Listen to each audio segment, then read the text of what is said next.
आज तक आपके साथ हूं मैं नेहा बाथम। अब पाकिस्तान में आतंकी नेता नजर आ सकते हैं। आतंकवाद अब पाकिस्तान की मुख्य धारा में शामिल होने की फिराक में है, जिसका ऐलान किया जा चुका है।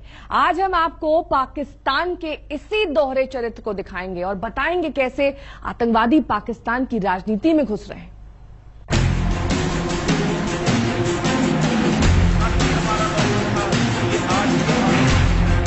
अब पाकिस्तान में चुनाव लड़ेंगे आतंकी। पीएम से लेकर राष्ट्रपति तक होगी आतंकवादियों की दावेदारी।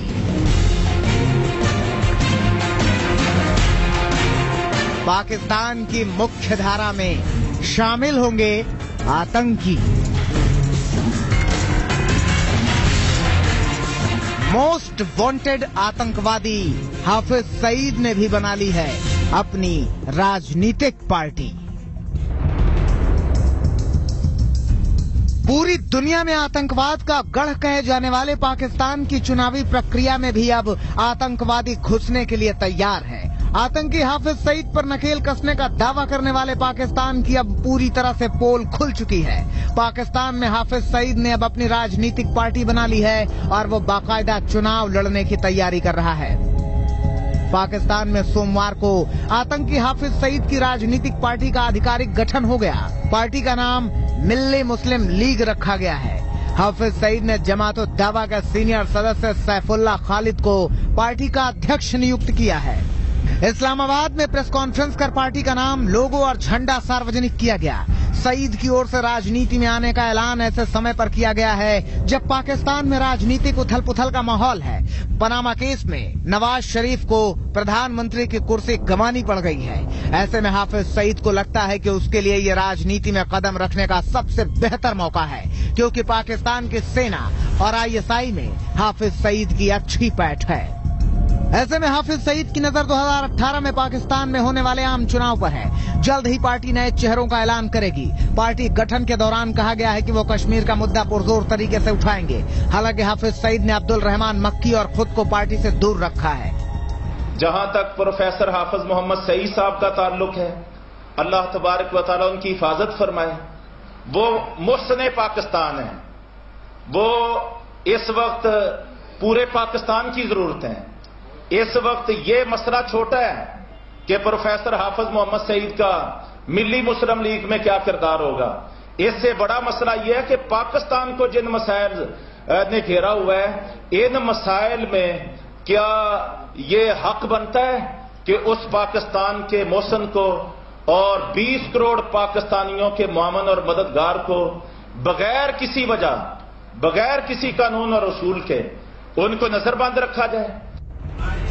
पार्टी के ऐलान के साथ ही मिल्ली मुस्लिम लीग ने हिंदुस्तान पर निशाना साधना शुरू कर दिया है, जिसके मुद्दे भारत के इर्द गिर्द घूम रहे हैं। कि हमारा इशारा किस दुश्मन की तरफ है, जो कभी कुलभूषण यादव की शक्ल में और कभी किसी शक्ल में अपने जासूस, तखरीबकार, जैकेट फाड़ ये वो भेज के, और जिसके भी आप यानी ताने बाने चेक करेंगे तो वो आपको दिल्ली से जुड़े हुए और वाशिंगटन से जुड़े हुए। हमारी दुश्मन से मुराद ये आपस की जनाब बरादरी की दुश्मनियां और ये इलाकाई दुश्मनियां मुराद नहीं है। हम जिस दुश्मन की तरफ इशारा कर रहे हैं उस दुश्मन से वो मुराद है कि 70 साल आज पाकिस्तान को कायम हुए हो चुके, आज तक हिंदुस्तान ने पाकिस्तान के वजूद को तस्लीम नहीं किया। जनाब कश्मीर में जो पाकिस्तान की शाह रग है और बरे सगीर पाक व हिंद की तकसीम के उसूल की बुनियाद पे वो उन्होंने पाकिस्तान के साथ इल्हाक का ऐलान किया था, वहां पे उन्होंने लाखों फौज उतारी हुई है। इससे बड़ी और दुश्मनी के प्रूफ आपको क्या चाहिए। आतंकी संगठन जमात-उद-दावा का मुखिया हाफिज सईद पिछले 6 महीने से पाकिस्तान में नजरबंद है, लेकिन बंद दरवाजों से ही उसने सियासत में हाथ आजमाने का खेल शुरू कर दिया। हाल ही में हाफिज सईद ने अपने संगठन जमात-उद-दावा की ओर से पाकिस्तान चुनाव आयोग में मिल्ली मुस्लिम लीग के नाम से राजनीति पार्टी को मान्यता देने के लिए अर्जी दी थी, जिसके बाद अब उसने पार्टी गठन की घोषणा कर दी है। हाफिज सईद को संयुक्त राष्ट्र की ओर से आतंकी घोषित किया जा चुका है और उस पर 1 करोड़ रुपए का इनाम है। पाकिस्तान की पंजाब सरकार ने सईद और उसके 4 करीबी सहयोगियों अब्दुल्ला उबैद, मलिक जफर इकबाल, अब्दुल रहमान आबिद और काजी आसिफ हुसैन को आतंकवाद रोधी कानून 1997 के तहत हिरासत में लिया था। ये कार्रवाई अमेरिका के उस चेतावनी के बाद की गई थी, जिसमें अमेरिका ने कहा था कि अगर जमात-उद-दावा के खिलाफ कार्रवाई नहीं की गई तो वो पाकिस्तान पर प्रतिबंध लगा सकता है। हाल ही में 1 अगस्त को हाफिज सईद की हिरासत 2 महीने के लिए और बढ़ा दी गई थी। मुंबई के 26/11 आतंकवादी हमले का हाफिज सईद मास्टरमाइंड है और भारत इसके खिलाफ लगातार कार्रवाई की मांग कर रहा है। बावजूद इसके आतंकवादी हाफिज सईद अक्सर भारत और कश्मीर के खिलाफ आग उगलता नजर आता है। ऐसे में हाफिज सईद का पार्टी बनाना पाकिस्तान के आतंकवाद को लेकर नजरिए को साफ करता है। यही पाकिस्तान का दोगला चेहरा है। आज तक ब्यूरो।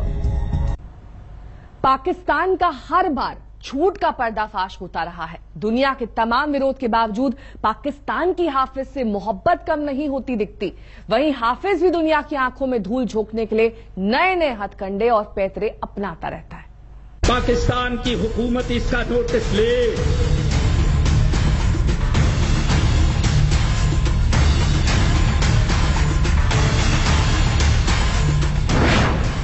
पहले संगठन का बदलता था नाम,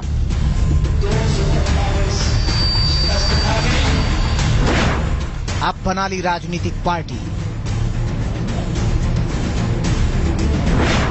हाफिज को कब तक बचाएगा पाकिस्तान? पिछले कई सालों से इंसानियत का दुश्मन बना हाफिज सईद दुनिया की आंखों में धूल झोंकने के लिए नए नए हथकंडे अपनाता रहा है, जिसमें कहीं न कहीं पाकिस्तान की मिली भगत नजर आती है। पाकिस्तान का हाथ अपने ऊपर देखते हुए ही हाफिज सईद ने अब सीधे राजनीतिक पार्टी ही बना डाली है। वरना जब जब पाकिस्तान के ऊपर हाफिज पर कार्रवाई करने का दबाव बनाया गया, एक्शन के नाम पर सिर्फ पाकिस्तान ने ड्रामा ही किया। 1985 में जमात-उद-दावा वल इरशाद की स्थापना की और लश्कर-ए-तैयबा उसकी शाखा बनी, जिसका संस्थापक हाफिज सईद था। 1990 के बाद जब सोवियत सैनिक अफगानिस्तान से निकल गए तो हाफिज सईद ने अपने मिशन को कश्मीर की तरफ मोड़ दिया। कश्मीर में आतंकी वारदात करने वाला सबसे बड़ा पाकिस्तानी संगठन लश्कर-ए-तैयबा है। लश्कर और ISI के रिश्तों के सुराग अनेक बार मिल चुके हैं। 9/11 में अमेरिका पर हुए हमले के बाद लश्कर-ए-तैयबा पर दुनिया की नजरें टिकी और अमेरिका ने लश्कर को विदेशी आतंकी संगठन घोषित किया था। 2002 में पाकिस्तान सरकार ने भी लश्कर पर प्रतिबंध लगा दिया था, जिसके बाद हाफिज सईद ने लश्कर-ए-तैयबा का नाम जमात-उद-दावा रखा। हालांकि हाफिज सईद इस बात से इनकार करता है कि जमात-उद-दावा का लश्कर से कोई संबंध है। जमात-उद-दावा एक चरमपंथी इस्लामी संगठन है, जिसका मकसद भारत के कुछ हिस्सों और पाकिस्तान में इस्लामी शासन स्थापित करना है। मुंबई आतंकी हमलों में उसकी भूमिका को लेकर भारत ने सईद के खिलाफ इंटरपोल रेड कॉर्नर नोटिस जारी कर रखा है। वहीं अमेरिका ने उसे विशेष निगरानी सूची में रखा है। पाकिस्तान में भी जमात-उद-दावा पर प्रतिबंध है, लेकिन ये सिर्फ पाकिस्तान का नाटक नजर आता है। जमात-उद-दावा जिहाद के नाम पर पैसा जुटाता है और हाफिज सईद खुलेआम जिहाद के लिए लोगों को भड़काता नजर आता है। अक्सर उसके वीडियो इंटरनेट पर अपलोड होते हैं, जिसमें वो भारत और कश्मीर को लेकर जहर उगलता है। भारत सरकार 2003, 2005 और 2008 में हुए आतंकी हमलों के लिए लश्कर-ए-तैयबा को जिम्मेदार मानती है। लोकतंत्र का मंदिर कहे जाने वाले भारतीय संसद पर हमले की कड़ी भी इसी गुट से जुड़ती है। मुंबई हमलों के बाद सईद को अंतर्राष्ट्रीय दबाव को देखते हुए 6 महीने से कम समय तक नजरबंद कर रखा गया था। लाहौर हाईकोर्ट के आदेश के बाद उसे 2009 में रिहा भी कर दिया गया था। इस बार हाफिज ने नई साजिश रची है। संगठन का नाम बदलने के बजाय सीधे राजनीति में आने का फैसला कर लिया है और दुनिया की आंखों में धूल झोंकने की तैयारी भी कर चुका है वो। आज तक ब्यूरो। पाकिस्तान की राजनीति में तो आतंकवादी घुस चुके हैं, लेकिन हिंदुस्तान की सरहद में घुसना अब आतंकियों के लिए आसान नहीं है, क्योंकि आतंकियों की एक और घुसपैठ को भारतीय सेना ने नाकाम कर दिया है। घाटी में चुन चुन कर मारे जा रहे हैं आतंकी। LOC में घुसपैठ की कोशिश नाकाम, 5 आतंकी हुए ढेर।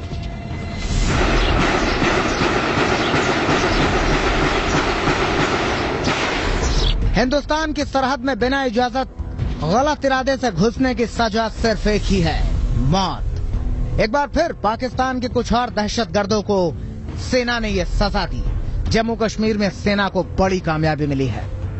माछिल सेक्टर में जवानों ने घुसपैठ की कोशिश कर रहे 5 आतंकियों को ढेर कर दिया। मारे गए आतंकियों के पास से हथियार भी बरामद किए गए हैं। सेना एलओसी पर पूरी तरह से मुस्तैद है और आतंकियों की हर हरकत पर नजर रखे हुए है। माछिल सेक्टर के एलओसी पर तैनात सेना के जवानों को सोमवार की शाम में हरकत दिखी। इसके बाद जवानों ने घुसपैठियों को चुनौती दी और दोनों तरफ से गोलीबारी हुई, जहां आतंकी एक एक कर भारतीय जाबाजों की गोलियों का शिकार हुए। आशंका जताई जा रही है कि कुछ और आतंकी घुसपैठ कर सकते हैं। ऐसे में सेना पूरी तरह से अलर्ट है और अभी भी आर्मी का सर्च ऑपरेशन जारी है। इससे पहले उरी सेक्टर में 9 जून को सेना ने एक साथ 5 हथियारबंद घुसपैठियों को मार गिराया था। यानी सेना ने साफ कर दिया है कि आतंकी बाहर से आए या फिर कश्मीर के अंदर हो, उनकी जगह कब्र ही है। एक ओर आतंकियों की मौत का सिलसिला तेज हो गया है तो वहीं दूसरी ओर पाकिस्तान सुधरने का नाम नहीं ले रहा है। वो हर तरह से हिंदुस्तान के साथ गुस्ताखी करने की कोशिशों में लगा हुआ है, कभी घुसपैठ के जरिए तो कभी सीज फायर का उल्लंघन करके।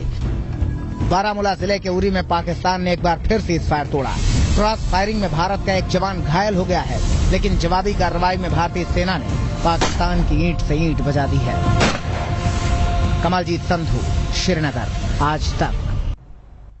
अब बात घाटी की, जहां सीसीटीवी में कथित आतंकी की तस्वीरें सामने आई हैं। बडगाम में एक आतंकी ने बैंक के सुरक्षाकर्मी से बंदूक छीनने की कोशिश की, लेकिन सुरक्षाकर्मी ने इस कोशिश को नाकाम कर दिया। दोनों के बीच काफी देर तक खींचतान चलती रही, लेकिन आतंकी अपने मंसूबों में कामयाब नहीं हो सका, जिसके बाद वो वहां से भाग निकला। आपको बता दें कि कश्मीर में पिछले काफी वक्त से आतंकी सुरक्षाकर्मियों से राइफल लूटने की वारदात को अंजाम देते आ रहे हैं, लेकिन इस बार बहादुर सुरक्षाकर्मी के आगे आतंकी सफल नहीं हो सका।